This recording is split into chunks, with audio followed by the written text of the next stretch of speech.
kick drum. And then it gets awkward again because you're very relaxed. So you'll just get it comfortable. And then add your hi-hat.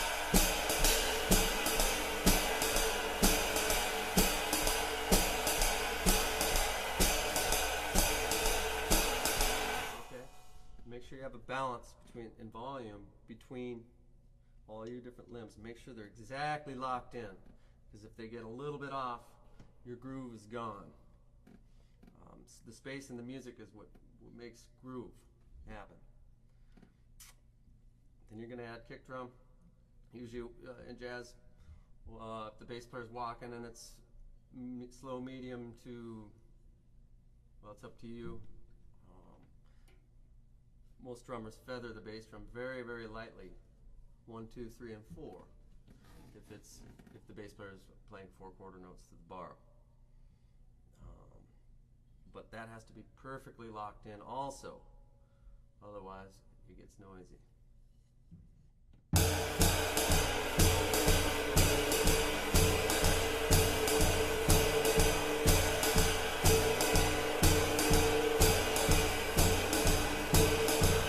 If you're having trouble with that, with locking everything in, just try one at a time. And you're welcome to use a metronome. There's nothing better to tell you what your tendencies are than a metronome. But make sure you're playing with the metronome. It'll actually sound like it's disappearing when you're right with it. So you can practice these individually in different combinations. So I tell you what, if you can't do just the bass drum alone, there's no way you'll be able to play it with the ride cymbal pattern. And if you can't do the ride cymbal pattern alone, there's no sense in adding anything else to it, because it won't be grooving. So, once you've got that now, then we want to bring the left hand into it. Now this gets a little tricky. I think the best place to start would be half notes with the left hand and quarter notes. Now this is deceivingly tricky. Your ride will want to do all this funny stuff and try to follow your left hand. And once you can get the half note and the quarter notes going, then you can start moving on to different rhythms with the left hand. But make sure you pay particular attention that your ride cymbal's not getting disrupted, the feel's not changing on you. You want to have a real consistent ride cymbal pattern.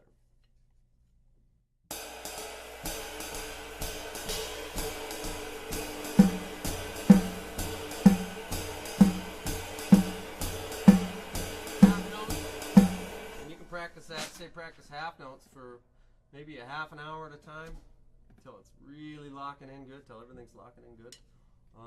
At first you might get bored with it, but I can tell you this, practicing any idea that you want to really get clean, it's important to practice it for a really long time. You won't be sorry, and it'll put you into a kind of a meditative state. Then you move on to quarter notes.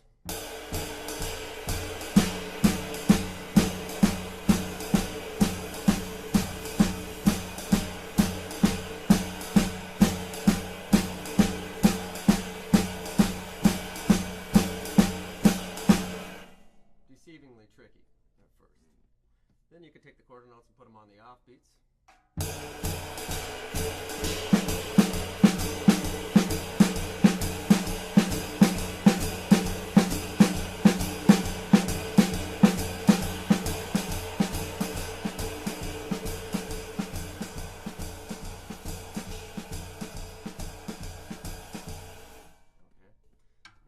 Start to do off beats on beats 1, and then 2, 3, 4.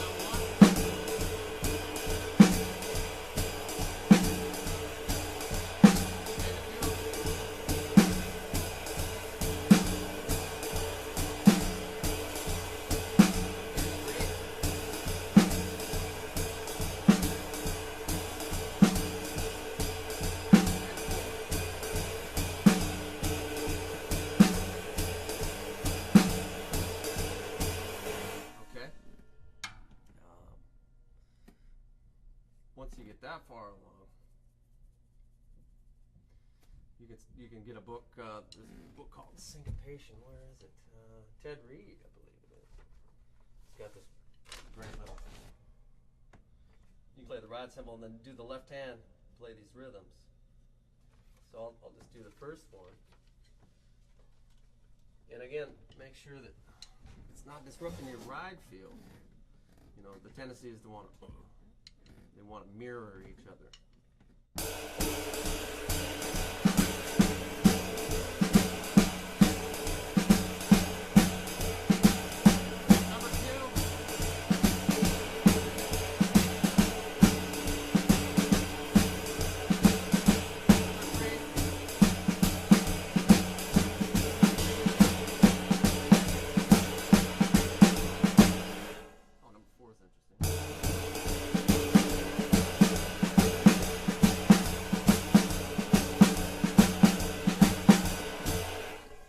That's a pretty popular vocabulary for jazz. Number 4. And you can put accents to make it interesting. Accent the ends of your phrases, like number 4, for instance.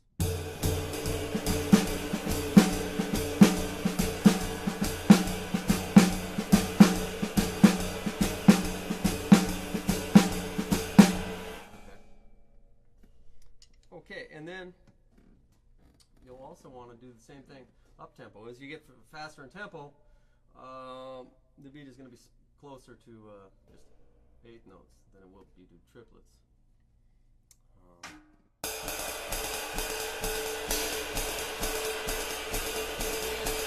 Half note.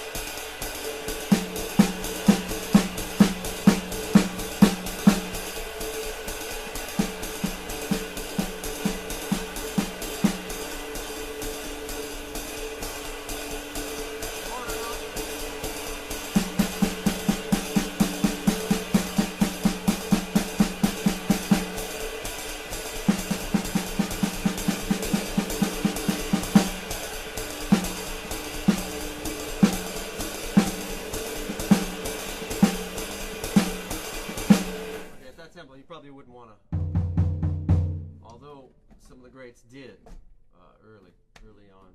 Max Roach, Louis Nash can definitely do it very well at a fast tempo. He doesn't usually do it unless there's no bass player. He'll play on his kick drum very lightly, which is an art in itself. But for the most part nowadays, playing 4 on the 4 at that tempo would disrupt the flow of the music.